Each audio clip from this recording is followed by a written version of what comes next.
Hello friends, कसे आहात? घरी सुरक्षित आहात हे मला सुद्धा माहीत आहे. पण अभ्यासाच्या बाबतीत सुद्धा सुरक्षित राहा.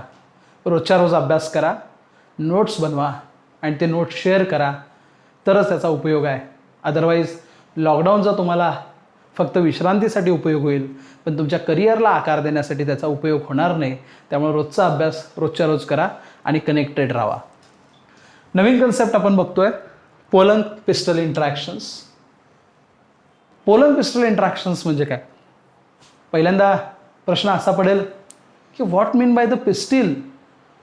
अरे पिस्टिल म्हणजे वेगळं काय नाही आहे, ते कार्पेलच आहे. कार्पेललाच आपण पिस्टिल असं म्हणतो. हे पहिल्यांदा क्लिअर करून घ्या.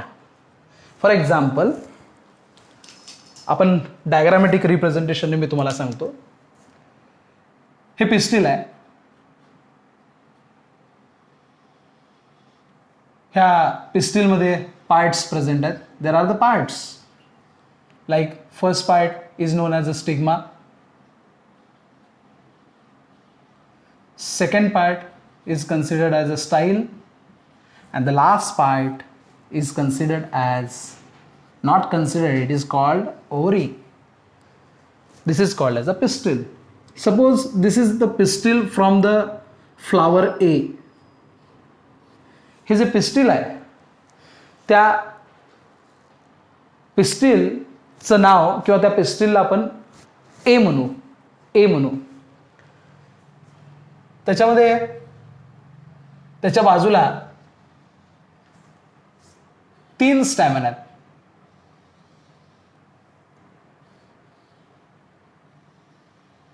त्यातला पहिला स्टॅमिना आहे तो ए फ्लावरचा आहे, हा बी फ्लावरचा आहे आणि हा सी फ्लावरचा आहे. तर सगळे जे स्टॅमिना आहेत, स्टॅमिन ए, स्टॅमिन बी, स्टॅमिन सी, सगळे स्टॅमिन पोलन ग्रेन तयार करणार. हा सुद्धा पोलन ग्रेन तयार करणार आणि हा सुद्धा पोलन ग्रेन तयार करणार. ह्या सगळ्या स्टॅमिन्सनी पोलन ग्रेन तयार केलेला आहे. आता मला सांगा, स्टिग्मा, हा जो स्टिग्मा आहे तो कुठल्या पोलन ग्रेनला रिसीव्ह करणार? तर तुम्ही म्हणणार ए. तुमचं उत्तर बरोबर आहे. ए. कंपॅटिबल मॅचिंग म्हणायचं, सेम टू सेम. ए आणि ए दोन्ही सेम फ्लावर मधले आहेत. त्यामुळे तुम्ही काय म्हणणार की सर, ए मधले पोलन ग्रेन्स हे पिस्टिल, त्यातला जो स्टिग्मा आहे तो ॲक्सेप्ट करणार. बी आणि सीचं चालणार नाही. हे ऑब्विसली तुम्ही डायग्रामवरून म्हणणार. पण लक्षात ठेवा, pollination does not guarantee for the transfer of right type of pollen grain. मला सांगा, हवा आली, समजा वारं सुटलं जोरात, या साईडून एअर आली, ह्या एअरमुळे सगळे पोलन ग्रेन्स जाणार ना.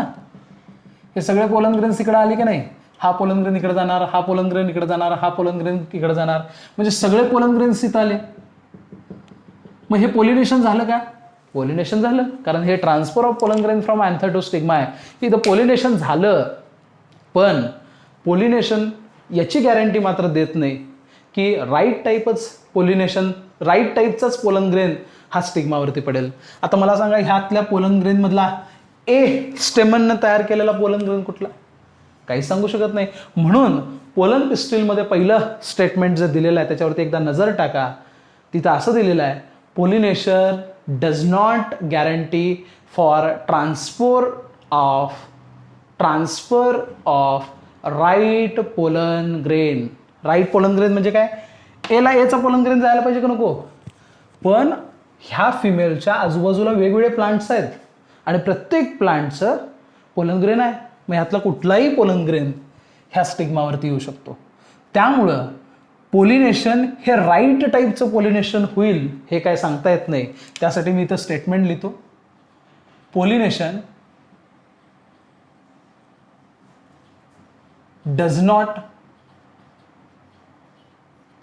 Guarantee for right type of pollen grain. हे सगळ्यात महत्त्वाचं आहे. पोलिनेशन ही प्रोसेस आहे, ती प्रोसेस आजूबाजूचे सगळे पोलन ग्रेन हवेबरोबर येणार किंवा बाकीच्या इन्सेक्ट्समुळे येणार किंवा एजंटमुळे येणार, पण त्यातला राईट टाईपच पोलन ग्रेन हा त्या स्टिग्मावरती पडेल असं नाही आहे. ह्याच्यावरती बी पडू शकतो, सी पडू शकतो किंवा इतर जे प्लांट्स आहेत त्याचे पोलन ग्रेन्स पडू शकतात, पण मात्र हे मात्र सांगू शकत नाही आपण की ए पोलन ग्रेन हाच फक्त स्टिग्मावरती लँड होतोय. प्रॉब्लेम आहे सगळ्यात मोठा. कदाचित रॉंग टाईपचा पोलन ग्रेन सुद्धा स्टिग्मावरती येऊ शकतोय. रॉंग टाईप पोलिनेशन मे ऑकर.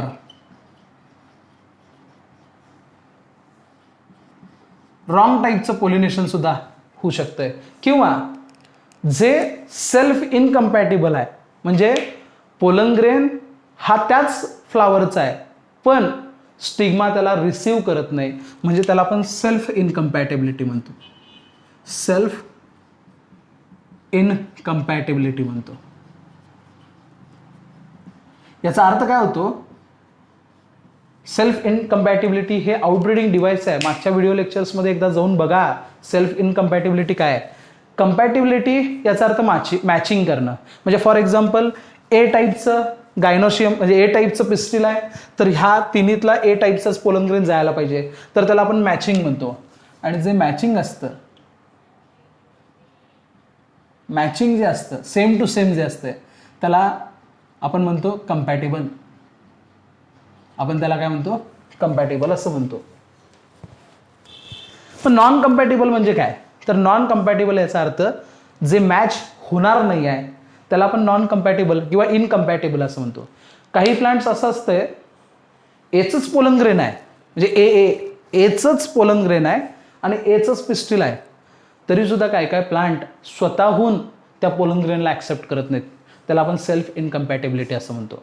म्हणजे काय काय वेळेस कसं आहे, सेल्फ इनकम्पॅटेबिलिटी असताना पोलन ग्रेन रिसीव्ह होऊ शकत नाही किंवा रॉंग टाईपचा पोलन ग्रेन. फॉर एक्झाम्पल जास्वंद आहे, जास्वंदाला गुलाबाचा पोलन ग्रेन चालेल का? चालणार नाही, कारण का ते मॅचिंग नाही आहेत. मग मॅचिंग नाही आहेत म्हणजेच काय? इनकम्पॅटेबल आहेत. पण जेव्हा शब्द सेल्फ लागतो तेव्हा काय? सेल्फ याचा अर्थ स्वतःहून तो स्वतःच्याच पोलन ग्रेनला ॲक्सेप्ट करू शकत नाही, त्याला म्हणायचं सेल्फ इनकम्पॅटेबिलिटी. हे एक डिव्हाइस आहे सेल्फ पोलिनेशन होऊ नये म्हणून. तर तिन्हीपैकी काही होऊ शकतं. मग ही जी पिस्टिल आहे त्यातला हा जो स्टिग्मा आहे, ह्या स्टिग्माला कसं कळणार? राईट टाईपचा पोलन ग्रेन कोणता आहे हे स्टिग्माला कसं कळणार? तर लक्षात ठेवा, हे स्टिग्माला रेकग्नाइज होतंय. जो गायनेशियमचा किंवा कार्पेलचा जो पार्ट आहे त्यातला जो स्टिग्मा आहे त्या स्टिग्मावरती A B C A B C A B C A B C सगळ्या टाईपचे पोलन ग्रेन आहेत. मात्र स्टिग्माला करेक्ट टाईपचा पोलन ग्रेन कुठला आहे हे रेकग्नाइज करता येतंय. लक्षात ठेवा. आणि हे रेकग्नाइज करता आल्यामुळं पोलिनेशन होत असताना रोज जर असेल म्हणजे गुलाब असेल आणि जास्वंद असेल, तर जास्वंद गुलाबाच्या पोलन ग्रेनला न घेता तो जास्वंदाच्याच पोलन ग्रेनला ॲक्सेप्ट करतो. ह्यासाठी त्या स्टिग्मानं त्या पोलन ग्रेनला ओळखलं पाहिजे, म्हणजे त्याचं रेकग्निशन झालं पाहिजे. आणि असं जर रेकग्निशन झालं तर ते केमिकल रिॲक्शनच्या मदतीनं रेकग्निशन होतंय आणि त्याला आपण पोलन पिस्टल इंटरॅक्शन असं आपण म्हणतो. आणि हीच पोलन पिस्टल इंटरॅक्शन आपल्याला डिटेलमध्ये बघायची आहे. तर आपल्यासमोर जे डायग्रामॅटिक रिप्रेझेंटेशन मी तयार केलेली आहे, तर ते डायग्राम पहिल्यांदा बघून घ्या. त्याच्याबद्दल ह्या डायग्राममध्ये तुम्हाला 3 स्टॅमन बघायला मिळतील. त्या 3 स्टॅमनच्या अँथरलोबनी तयार केलेले 3 पोलन ग्रेन तुम्हाला बघायला मिळतील. आणि त्याचबरोबर खालच्या बाजूला तुम्हाला पिस्टिल बघायला मिळेल. आता एक विचार करा की वरच्या 3 स्टेमनपैकी त्यांनी जो तयार केलेले पोलन ग्रेन्स आहेत त्यातला कुठला पोलन ग्रेन स्टिग्मा ॲक्सेप्ट करेल? हा स्टिग्माचा पार्ट आहे. हा स्टिग्माचा पार्ट आहे. वरच्या 3 पोलन ग्रेनपैकी स्टिग्मा कुठल्या पोलन ग्रेनचा ॲक्सेप्टन्स करेल आणि कुठल्या पोलन ग्रेनचं रिजेक्शन करेल सांगू शकताय? तर बघा आपण डिस्कस करूया. पॉलिनेशन होत असताना म्हणजे काय, तर हे 3 पोलन ग्रेन वेगवेगळ्या एजंटच्या माध्यमातून, म्हणजे पाणी असेल, वारा असेल, एखादा कीटक असेल, पक्षी असेल, साप असेल किंवा अजून कुठले माकडं असतील, त्यांच्या मदतीनं हे पोलन ग्रेन्स ह्या स्टिग्मापर्यंत पोचतील. हा पोलन ग्रेन स्टिग्मापर्यंत पोचेल, हा पोलन ग्रेन स्टिग्मापर्यंत पोचेल आणि हा पोलन ग्रेन सुद्धा स्टिग्मापर्यंत पोचेल. पण ह्या स्टिग्माला कसं समजणार की राईट टाईपचा पोलन ग्रेन कोणता आहे? तर लक्षात ठेवा, stigma have the ability to recognise right type of pollination, right type of pollen grain. मी काय म्हणलो बघा, stigma have ability to recognise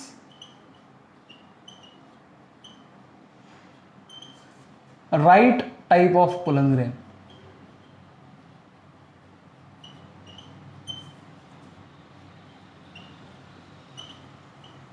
right type of pollen grain.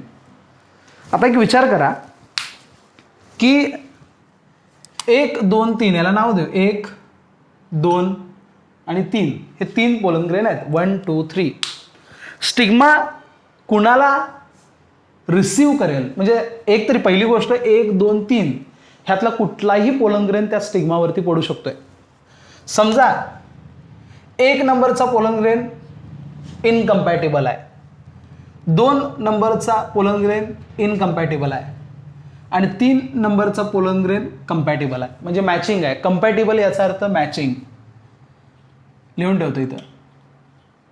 Compatible याचा अर्थ मॅचिंग म्हणजे सेम टू सेम. आणि दुसरा आहे इनकम्पॅटेबल,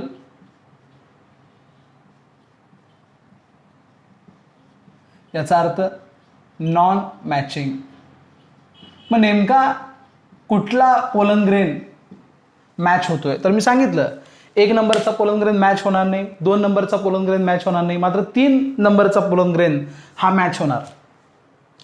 समजा पहिल्या नंबरचा पहिल्या नंबरचा पोलन ग्रेन स्टिग्मावरती आला,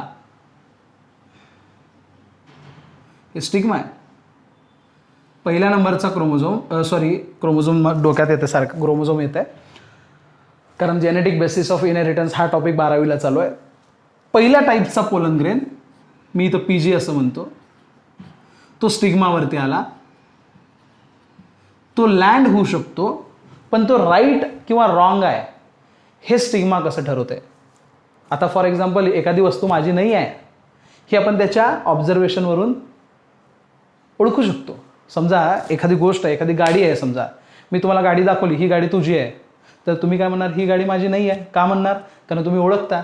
तसं स्टिग्माकडं एक ॲबिलिटी आहे टू रेकॉग्नाइज, बघा इथं, to recognise right type of pollen grains.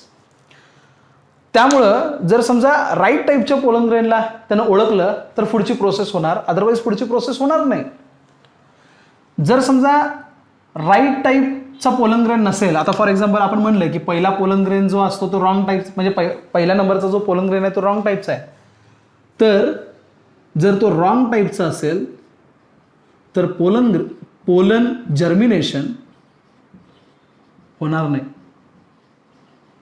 Pollen germination होणार नाही. पोलन जर्मिनेशन म्हणजे काय असते? फॉर एक्झाम्पल हा स्टिग्मा आहे आणि याच्यावरती समजा 3 नंबरचा पोलन ग्रेन पडला आणि तो राईट टाईपचा पोलन ग्रेन आहे, तर पोलन ग्रेनच्या जर्म पोअरमधून, आता हे पोलन ग्रेनचं स्ट्रक्चर बघून घ्या, ट्यूब अशी खाली जाते, म्हणजे ह्याला म्हणायचं ॲक्सेप्टन्स. कारण का? पोलन ट्यूब तयार झाली.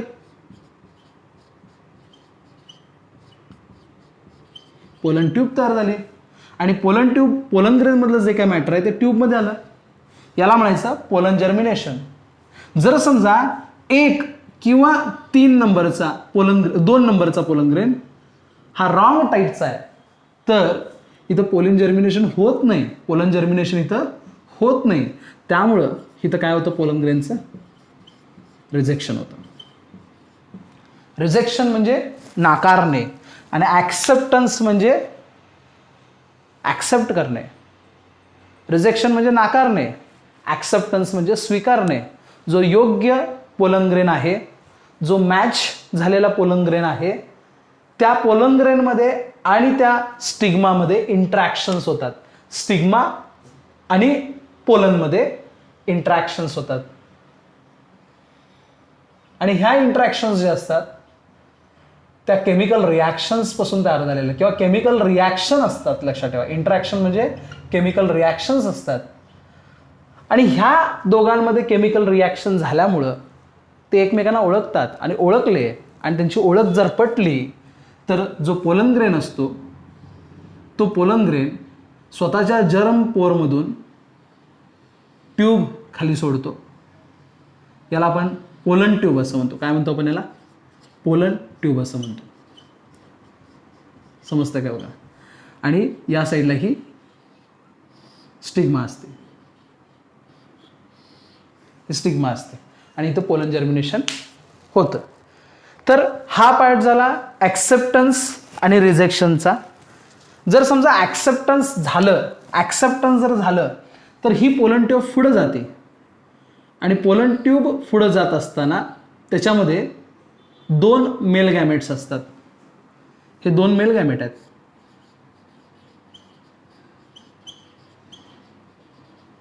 हे 2 मेल गॅमेट फिमेलमधल्या एग बरोबर, हे आपण बघितलंय, इथं एग असतंय. ॲनाट्रोपस ओव्ह्यूलमध्ये आपण बघितलंय इथं एग असतंय. ह्या एग बरोबर फ्यूज होतात आणि या ठिकाणी काय होतंय, फर्टिलायझेशन होतं. कधी होतं हे फर्टिलायझेशन? जर राईट टाईपचा पोलन ग्रेन स्टिग्मावरती पडला तर ह्या दोघांच्यामध्ये डायलॉग होतोय, म्हणजे कॉन्व्हर्सेशन होते. फक्त ते कॉन्व्हर्सेशन हे बोलण्यासारखं कॉन्व्हर्सेशन नाही, म्हणजे आपण एकमेकांशी जे बोलतो ते कॉन्व्हर्सेशन नाही, तर केमिकल रिॲक्शनचं कॉन्व्हर्सेशन आहे. त्या ठिकाणी काही केमिकल सबस्टन्स तयार होतात ज्यामुळं स्टिग्मा त्या राईट टाईपच्या पोलन ग्रेनला ओळखते आणि मग पोलन जर्मिनेशन होतं. पोलन जर्मिनेशन म्हणजे पोलन ट्यूब तयार होतंय. जर ते रेकग्नाइज नाही झालं, म्हणजे तिथं त्या ठिकाणी केमिकल रिॲक्शन्स जर मॅच झाल्या नाहीत तर ती स्टिग्मा ॲक्सेप्ट करत नाही, म्हणजे ती काय करते, रिजेक्शन करते. या प्रोसेसला आपण काय म्हणतो, पोलन पिस्टल इंटरॅक्शन्स. हे पटवून देण्यासाठी NCERTमध्ये एक स्टेटमेंट दिलेलं आहे. ते स्टेटमेंट जरा व्यवस्थित बघा. The ability of pistil to recognise the pollen followed by its acceptance or rejection is result of continuous dialogue between pollen grain and pistil. ह्या पोलन ग्रेनमध्ये आणि ह्या पिस्टिलमध्ये म्हणजे जो स्टिग्मा आहे त्यांच्यामध्ये कंटिन्युअस डायलॉग्स होतात, म्हणजे कंटिन्युअस केमिकल रिॲक्शन होती आणि त्या केमिकल रिॲक्शनमधून त्या पोलन ग्रेनची निवड करायची, त्याला स्वीकारायचं का त्याला रिजेक्ट करायचं, त्याला ॲक्सेप्ट करायचं का त्याला नाकारायचं हे ठरवलं जातं आणि पोलन पिस्टिल रिॲक्शन होते. जर समजा ॲक्सेप्टन्स झाला तर पोलन ग्रेन त्या स्टिग्मावरती लँड होईल, तिथनं पुढं पोलन ट्यूब तयार होईल आणि फर्टिलायझेशन होऊन जाईल. जर समजा रिजेक्शन असेल तर पोलन जर्मिनेशन होणार नाही आणि फर्टिलायझेशन सुद्धा होणार नाही. तर ह्याला आपण एकंदरीत म्हणतो पोलन पिस्टल इंटरॅक्शन्स. हे डायलॉग सगळ्यात महत्त्वाचं आहे. Okay. And so that it is only in recent years that botanists have been able to identify some of the pollen and pistil component and interaction leading to the recognition followed by acceptance. याचा अर्थ असा होतो की जे recognition होतं, म्हणजे recognition याचा अर्थ स्टिग्माला कोणता पोलन ग्रेन आहे हे ओळखता येतं. याच्यावरती बोटॅनिस्टने काम केलं, म्हणजे जे वनस्पती शास्त्रज्ञ असतात त्या वनस्पती शास्त्रज्ञांनी याच्यावरती अभ्यास केला, त्यांच्या केमिकल कंपोनंट्सवरती अभ्यास केला आणि त्यांना काही गोष्टी समजून आल्या की पोलन पिस्टल इंटरॅक्शन ही अशी इंटरॅक्शन्स आहे ज्या इंटरॅक्शन्समधून पोलन आणि पिस्टिल हे एकमेकांना जर मॅचिंग असतील तर पिस्टिल पोलनला ॲक्सेप्ट करतं आणि जर ते मॅचिंग नसतील तर त्याला रिजेक्ट करतं. हे काही आपल्याला बॉटनिस्टच्या कामामुळं हे समजायला लागलेलं आहे.